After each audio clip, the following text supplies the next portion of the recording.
officers developed the standards and then marketed them to the states saying, if you sign this memorandum of understanding, you'll be eligible for federal money. Well, what federal money were they talking about? It is now 2009. Mr. Obama is president. And as part of the American Recovery and Reinvestment Act, there was a $53.6 billion appropriation made to the U.S. Department of Education. It was called the State Fiscal Stabilization Fund. Race to the Top was a piece of that fund. In order to get it, the states had to say that they were moving toward the adoption of rigorous, there's the word, college and career-ready standards, and that they would establish a pre-K to college and career data system. So this is not a K through 12 transcript record. This is a cradle to workforce data system that tracks our children at the individual level.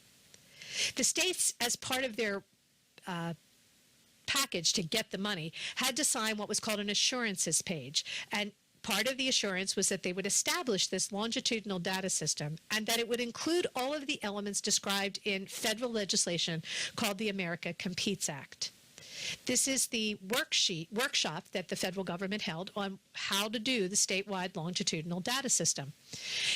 The feds told the states the system had to connect early childhood, college, and labor data. So it's not just K through 12 now, it's cradle to career. It had to connect teachers and students. So now we'll be tracking teachers at the individual level.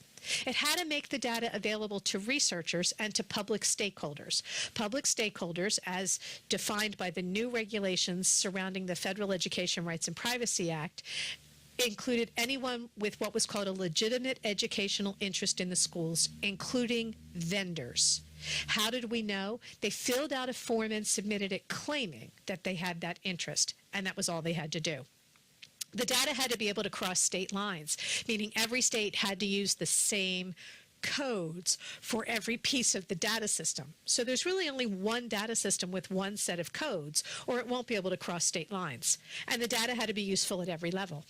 What was in the data system? There were 12 elements. Number 1 and number 7, enrollment information and transcript information, sound innocuous until you think about all the things you tell the school when you enroll your child. You give them your health records. You may give them financial records to support free and reduced lunches, transcript information, disciplinary records, extracurricular activities, any impressions, anything the teachers wrote. Interestingly, if your child runs afoul of the criminal justice system, their criminal record is sealed when they're 18. But if they happened to do that crime in the school, it becomes part of their school transcript information and follows them forever. So our students don't have the same privacy rights as felons. There's an identifier for every teacher.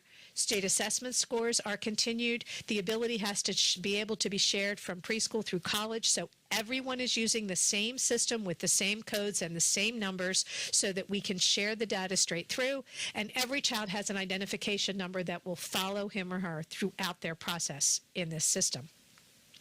It was called a P through 20 system, P being preschool, K through 12 being what you think. 13, 14, 15, 16 was college, 17, 18, 19, 20 was the workforce. This system started in 06, 07 with a K through 12, moved in 2009 to include post-secondary, early education, and collecting data on teachers. And then with the stimulus bill, the ARA funding, you see it has added data on labor, that's when you move into the workforce, your financial records, your health records, and it has to be able to cross state lines. So it really is a system that follows you through your entire life. New York received $3 billion